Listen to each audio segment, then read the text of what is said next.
Hi guys. So I talk quite a bit about the whole concept of acceptance. Acceptance of the self, acceptance of other people as they are, acceptance of your current reality the way it is, acceptance of things that have gone by in the past.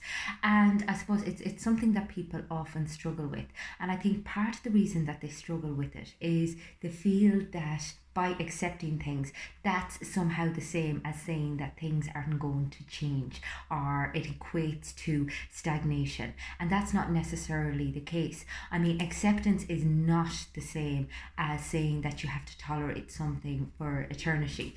It's about basically acknowledging the way things are in this current present reality. And in order to do that, you need to make peace with it. And indeed, in order for things to change, you first of all need to be very realistic about the way things actually are. And it's amazing how much people wrestle with this. They don't want to admit to the state of their relationship, or that they've put on a lot of weight that they are uncomfortable with, or that they're relying on certain habits or certain substances to avoid having to deal with emotional stuff, or that they're just unhappy with a certain aspect of their life. And it's like as if they feel, well, if I don't admit to it, if I remain in denial, then somehow it's not true. And it's a form of trying to control things, which ultimately is just fooling your own mind, because literally if you're not willing to open your eyes to what the current reality is, there's not a hope in hell that you're going to be able to change it, because ultimately you have to work with what is.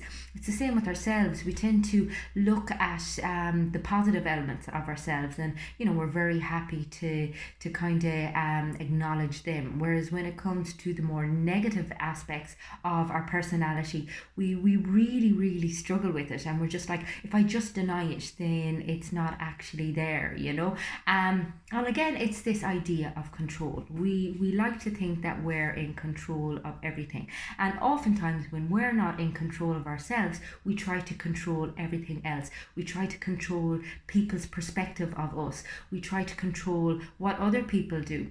And ultimately it's this endless game like that you're playing, that there is no winner of. Whereas if you can take a step back, and if you can just look at the way things are and accept them for what they are, and be very objective, because ultimately we have all of these biases, we have all of these stories going on in our mind that will tell us otherwise, and that will create these fabrications that can be very misleading. So it's about, taking a step back, understanding what your biases are, understanding what other people's perspectives are as well, tolerating the emotions that goes with what is currently happening, because again, oftentimes the control that we try to exert is an attempt to regulate some emotional stuff that we're not ready to process, or that we're not able to go through, or that we think we're not capable of dealing with.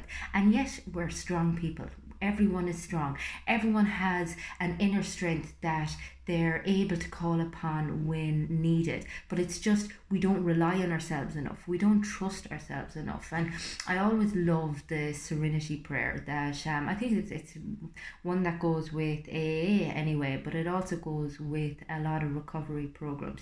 And it's basically asking your higher power, or whatever it is, to grant you the serenity to accept the things that you cannot change, the courage to change the things that you can. And that's the important bit. There are things that you're going to be able to change, but somehow you're not always brave enough to do it. And it's about tapping into that, tapping into, okay, there's some parts of myself that I'm not happy with, but I need to accept them before I can actually put those changes in place. However, it is my job to put those changes in place. It's my responsibility.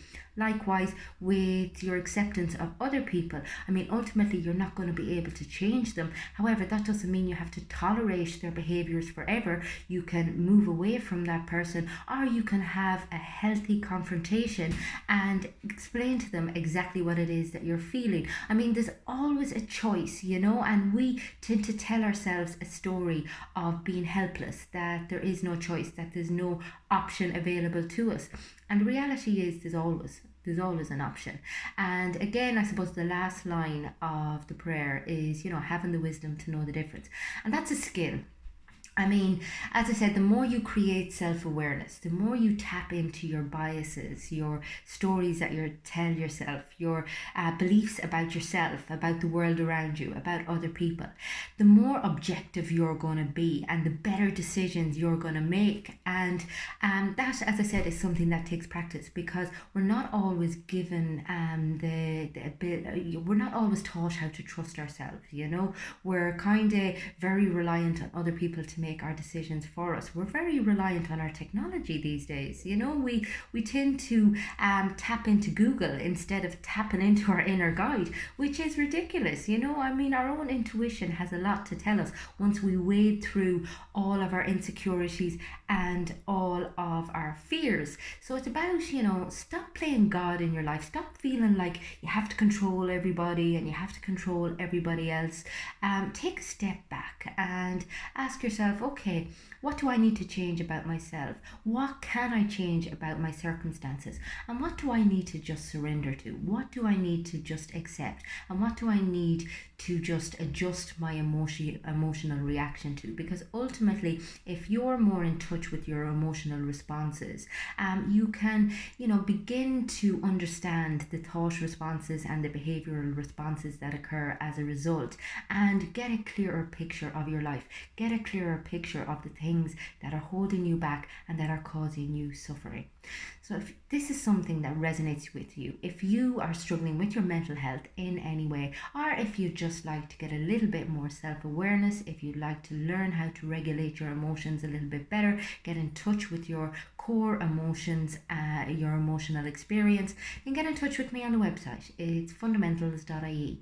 You'll also catch me on Facebook and on Instagram, and I do regular content on my YouTube channel, which is called Fiona Feely, clearly, and lots of content there, just looking at mental health issues, looking at ways in which you can improve your enjoyment of your life, where you can find more purpose, more satisfaction, create more meaning in your relationships. So go check it out. I'd really appreciate it if you like, share and subscribe. And as always, if there's anything that you would like to hear me discuss, don't hesitate to get in touch with me.